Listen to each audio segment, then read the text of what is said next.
সরকারি চাল চুরির অভিযোগে আটক হয়েছেন একজন বিএনপি নেতা। তিনি গাইবান্ধার গোবিন্দগঞ্জের কামারদহ ইউনিয়ন বিএনপির সদস্য সচিব। তার নাম শাহাবুল ইসলাম সরকার সাবু। সরকারি খাদ্য বান্ধব কর্মসূচির চাল আত্মসাৎ করছিলেন সাবু।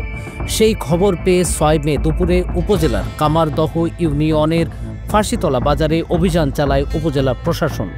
তখন ট্রাকে করে চাল সরানো হচ্ছিল। ৫০ কেজি ওজনের ১১৯ বস্তা চাল জব্দ করা হয়।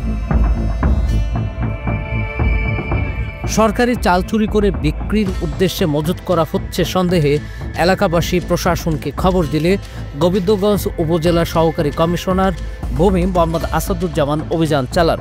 চাল জব্দ করে সরকারি গোদামে রাখা হয়েছে।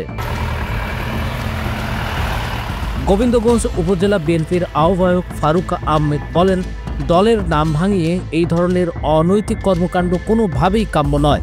দলের সিদ্ধান্ত অনুযায়ী সাবুকে দল থেকে অব্যাহতির সিদ্ধান্ত নেওয়া হয়েছে।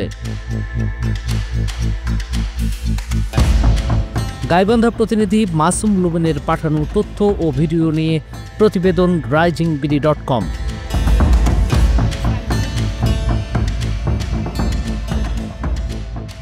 ওয়ালটন আবারও মিলিনিয়ার অফারে ওয়ালটন ফ্রিজ কিনে আপনিও হয়ে যেতে পারেন মিলিয়নিয়ার।